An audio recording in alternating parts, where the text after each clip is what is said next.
And so Jeff's involvement. Let's talk a little bit about how Jeff gets involved in this whole thing and what his role is. Tell us a little bit about World Vision, Jeff. Sure. Well, World Vision is a humanitarian relief organization that's been around for about 60 years now.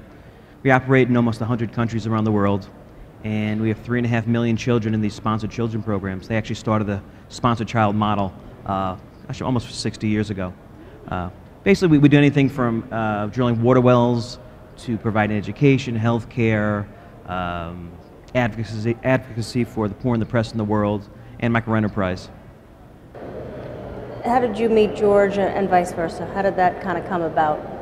George was working with a colleague of mine down in South Florida with Mission 500, and we had met through a series of events, kind of hit it off, and found out we were kind of cut from the same mold. Let's not curtail what we do and keep it in a box. Let's get a little bit excited, add a little passion to the mix, and see where can we take this to the next level. And it's kept growing from there. So I could try to take what we've done with World Vision, bring it alongside Mission 500, and just grow both efforts simultaneously. It seems a lot of companies are looking at their corporate social responsibility and creating programs around that. Tell us how companies here, either in the security business or outside for that matter, should look at their CSR programming. Because I think it's an excellent way for companies, especially in the security industry, to get involved and be have a more global presence.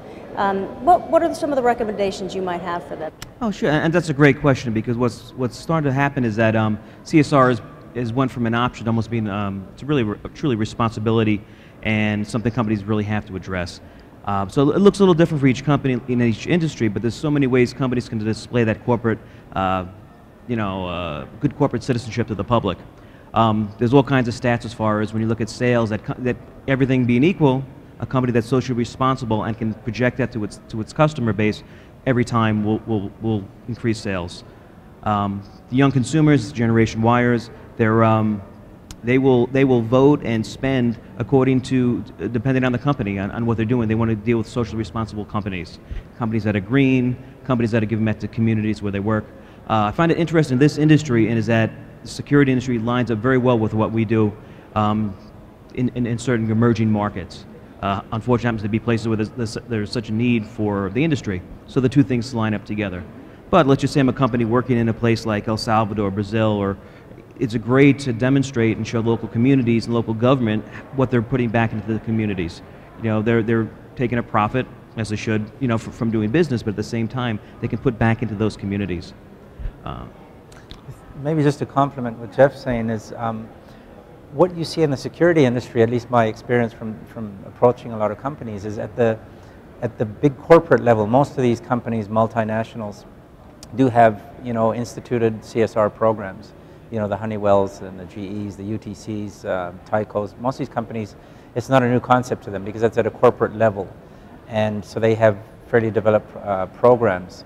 So what we feel what's an interesting opportunity is in the security industry, there are a lot of mid-sized and even smaller sized companies, many of which have a great track record of community giving and looking for volunteer type of creating a culture of that in their companies. So I think there's a great opportunity there because at the corporate level, it's almost strategic now. You have VPs of CSR, VP of sustainability, people. It's at a director level position now, so it is a strategic initiative for companies.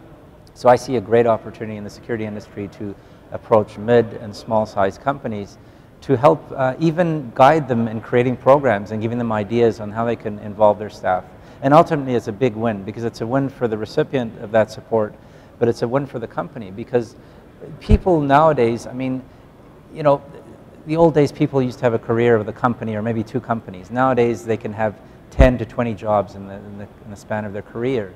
And I think people, aside from the economic well-being and advancement professionally, I think people, when their basic needs are all satisfied and they've gone beyond that and their economic well-being is taken care of, people are looking for a greater sense of purpose. And that's where this really points to something that in addition to satisfying certain needs of your staff, you need to go beyond of that as a company and create a certain culture and values that people can really associate with and feel part of. And I think, as a a retention tool, if you will, in terms of a human resource, I think it's a very important thing that I don't think any company looking forward into the future can ignore. And those that do ignore, I think will see that that they may not have the same staff retention rates as others. Or suffer in some other way, perhaps. Yeah. Yeah, that's actually great. With a larger corporate America, I deal mostly with multinationals, and we actually build large team building exercises, team building programs, and a lot of it's about employee retention, retaining the best talent, keeping people in your organization.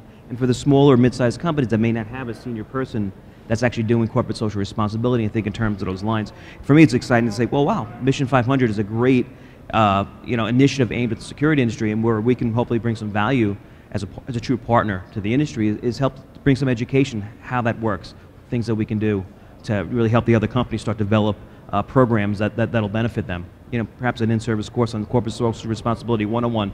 How does that work? How can you market the work that's the good works that are already being done? And it ultimately helps the companies, and George said, the kids that really need the help mostly. Yeah. The end result of all of this is the children, obviously, in crisis. But taking this all together and hearing what you're saying, there seems to be a tremendous opportunity here in the security space. How can people get involved for the race and with Mission 500? Is there a place that we can sort of send them to get more information? There are a couple of places. Mission500.org, our website, and there's certain information there, and certainly they contact people, and it describes ways people can get involved and companies are getting involved. Beyond the Security 5K, which is really, it's becoming our signature fundraising event, if you will, we have companies that sponsor kids on an ongoing basis. And what they do is, we have categories, a platinum, a silver, and a gold sponsor.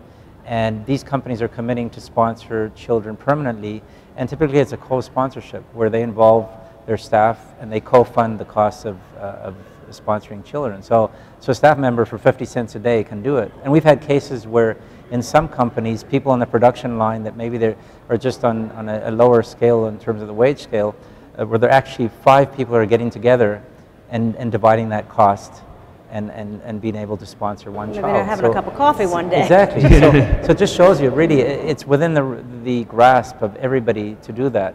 So this is a great way for companies is to co-sponsor or even just create team building events. We actually, a few of the options that World Vision offers are, we can build school kits, which is essentially a backpack filled with school supplies, crayons and pads, notepads and other things that are actually given to in Title III schools around the U.S. So that's one thing, that you can create an on-site team building exercise with the staff of the company. It's a great motivator for people, and it's just an hour or two of their time, and they get involved in this. And conversely, you can do care packages that are sent to Africa for AIDS patients. So the difference there is the care package has a number of medical items, some gloves, some gauze, and other things that are used to care for terminally ill patients, HIV infected people in Africa. So there are different ways we can involve people, and it really,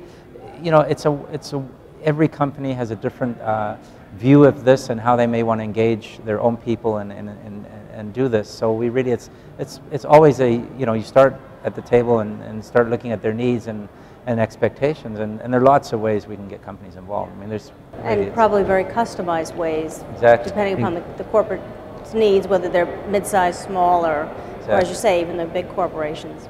Yeah, that's exactly true. Once you learn about the company itself and their culture and their needs, then you kind of dovetail the two together and make sense. There's one other actually opportunity I just want to bring up. Part of to help have an incentive for the fundraising efforts, we're actually through the sponsorship, we're able to give away a trip to the field to see some of our projects. So the top fundraiser is going to be going to the field with us to one of our field projects, possibly in Brazil, up the Amazon River, potentially Africa. We're deciding on the spot. But what we'd probably like to do is open that trip to perhaps industry executives or marketing folks that might want to see what's going on in other areas of the world. It'd be a great opportunity to see the projects, come back, and then even have those stories for their own CSR sites and be able to talk about what that company might be sponsored through Mission 500 and World Vision. Yeah, it might give them some inspiration and idea. So I'd like to invite you to come with us up the Amazon River. I'd love to. And see some of the stuff. Great. Well, it's a fabulous program, and I know ISC West the IC portfolio is very, very pleased to support it. And I know our team ran. We had a team of 4. young runners. Yes. But the companies that have come out to sponsor it are among the bigger names in the business. Mm-hmm. But we also have small companies that sponsored as well. Overall, do we have a final number of how much money was raised? Well, we know it's in the, telling some final numbers, we know it's in the $80,000 range net, meaning we will feed, educate, clothe, and tend to the healthcare needs of 240 children for a year. So that's pretty powerful. When you take 400 people that are giving an hour of their time, and that's the effect or the result of that, that's pretty powerful. And then their own personal fundraising, really, that's exactly. just an email, right? It's an email exactly. with a link to a place that they can make a donation. Yeah, well, great.